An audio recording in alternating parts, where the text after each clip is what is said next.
Alors, il y a 60 ans exactement, le président des États-Unis, John Fitzgerald Kennedy, était assassiné à Dallas, devant les caméras de télévision. Choc évidemment dans le monde entier.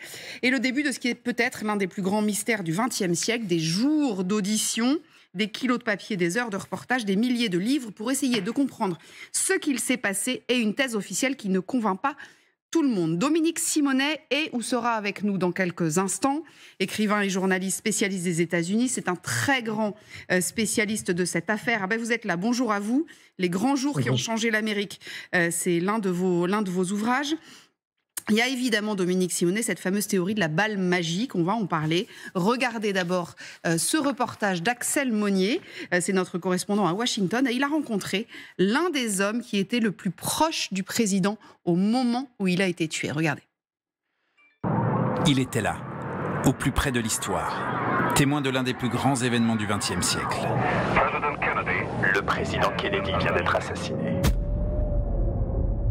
Il nous reçoit chez lui à Cleveland, à l'occasion de la sortie de son livre, au milieu de tous ses souvenirs. Cette photo a été prise juste avant le premier tir. Le véhicule dans lequel j'étais ne se trouvait qu'à 1 mètre de la voiture présidentielle. Et là, c'est moi, juste là. À 28 ans, Paul Landis est l'un des plus jeunes membres du Secret Service, la célèbre agence chargée de la sécurité du président des États-Unis et de sa famille. Sa mission à Dallas, veiller sur la première dame, Jackie Kennedy. J'ai entendu le premier tir juste au-dessus de mon épaule droite. Alors je me suis tourné et j'ai commencé à scruter la foule. Pendant plus de 50 ans, il ne voulait ni lire sur cet assassinat, ni en parler. Des femmes sont sous le choc, certaines se sont évanouies. Et on peut voir des membres du Secret Service en larmes. Mais aujourd'hui, à 88 ans, il veut raconter ce qu'il a vu.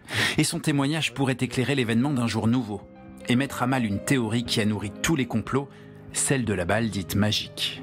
D'après les médecins et les experts en balistique, une des munitions a touché JFK à l'épaule avant de ressortir par sa gorge pour aller blesser devant lui le gouverneur du Texas au dos, à la poitrine, au poignet et à la cuisse. Pourquoi ? Car cette balle a été retrouvée sur le brancard du gouverneur. Or, Paul Landis affirme l'avoir ramassée là où John Kennedy était assis dans la voiture et l'avoir laissée sans rien dire à personne à l'hôpital. J'ai fait le tour de la voiture jusqu'à la porte arrière, du côté où était assise Madame Kennedy. Le véhicule était vide. Quand je suis entré dedans, il y avait une mare de sang et c'est là que j'ai vu cette balle. Je l'ai ramassée et ensuite, à l'hôpital, je l'ai laissée sur la table d'examen de M. Kennedy. Et j'espérais que quelqu'un la trouverait et que ça aiderait les médecins pour l'autopsie.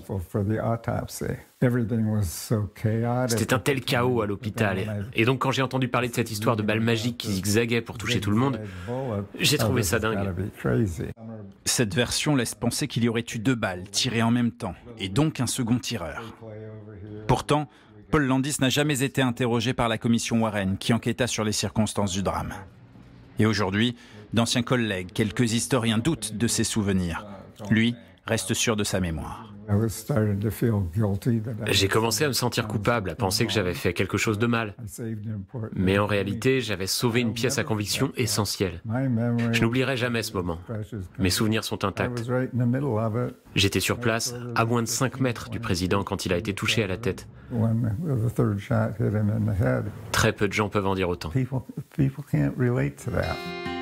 Traumatisé, bouleversé par cette famille Kennedy brisée qu'il a côtoyée au plus près, Paul Landis a choisi de quitter le Secret Service 6 mois après l'assassinat, pour oublier ce jour tragique, jusqu'à aujourd'hui, où il se souvient, pour l'histoire.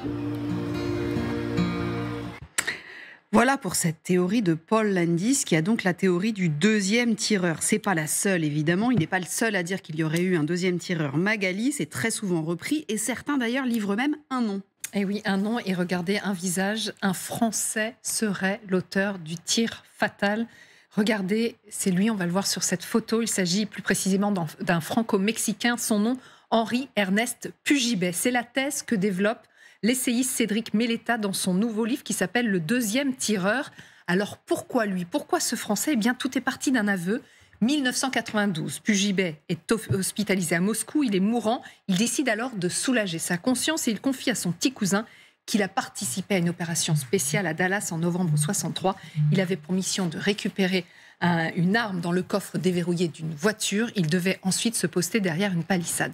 L'auteur a donc décidé d'enquêter pour voir si cette piste tenait debout. Au final, il n'assure pas à 100% que c'est lui l'auteur du tir mortel, mais dit-il, il y a tout un faisceau d'indices.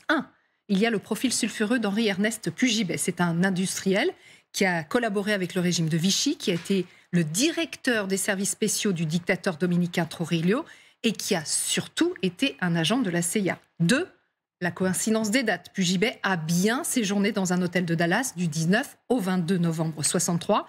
3, c'est un tireur d'élite.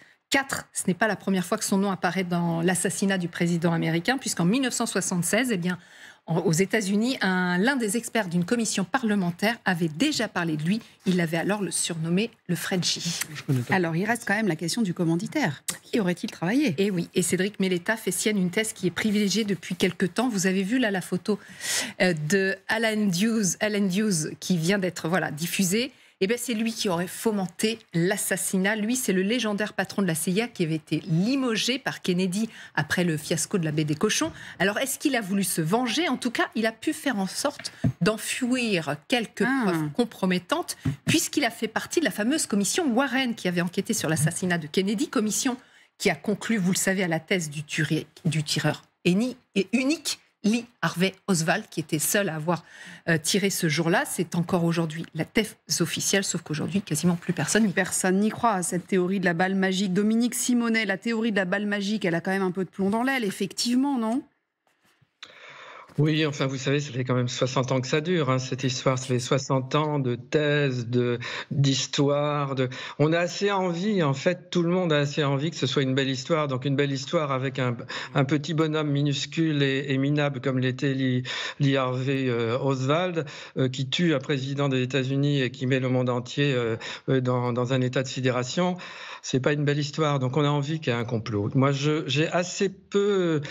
Je vois quand même qu'il y a toujours une nouvelle révélation, une nouvelle thèse, un nouveau complot. Le garde du corps dont vous parlez, il y a d'autres gardes du corps qui ont témoigné aussi, notamment Clint Hill, qui était celui, vous savez, qu'on voit monter sur la voiture en courant au moment de l'assassinat, qui ont dit des choses assez différentes. Et en plus, il n'y a pas besoin d'avoir 2 tireurs pour la thèse du complot, d'ailleurs. On peut très bien imaginer que Lee Harvey Oswald aurait été manipulé par différentes hypothèses. Là, et c'est toujours la même chose. Ça peut être Cuba, parce que les castristes en voulaient énormément, évidemment, à Kennedy. Ça peut être les soviétiques. On était en pleine guerre froide. La crise des missiles avait été... on avait frôlé la guerre mondiale quelques mois plus tôt. Les Texans, on sait que Kennedy est arrivé à Dallas en craignant énormément ce qui pouvait se passer, et ils avaient raison d'avoir des craintes, hélas, parce que le Texas, en tout cas Dallas, était extrêmement hostile au Kennedy. Moi, je me souviens, j'avais rencontré Arthur Schlesinger, qui était le conseiller de Kennedy et qui a été aussi son historien. Il parlait de la cité de la violence à Dallas. C'était ça à l'époque. Il y avait vraiment une haine du jeune président démocrate. Il y avait la mafia aussi. La mafia, les frères Kennedy avaient entrepris un certain nombre de mesures contre la mafia. Il y avait l'extrême droite. Kennedy, c'était les droits civiques. On lui reprochait d'être trop faible au Vietnam. Donc il y avait beaucoup de gens qui avaient des raisons d'en vouloir à Kennedy. Beaucoup de gens avaient des raisons d'en vouloir à Kennedy. En revanche, de là à savoir comment, par qui il a été tué. Il y a une chose qu'on sait quand même, c'est que Lee Harvey Oswald a tiré, ça c'est sûr. Et on sait qu'il aurait dû ne pas être là à ce moment-là. Il y a 3 douilles ont été découvertes. Ça a été tiré depuis le 6e étage d'un entrepôt de manuels scolaires, devant lequel passait le cortège. Et effectivement, on a retrouvé 3 douilles, un fusil qui a été acheté par Oswald et ses empreintes. Donc ça, c'est incontestable. 3 douilles, donc 3 balles. Après, est-ce qu'il y a une quatrième balle? La quatrième balle, ça a été fondé sur l'idée qu'on entendait peut-être un bruit sur une bande d'enregistrement. Bon, voilà, c'est un des éléments. Vous savez, il y a tout cet univers maintenant.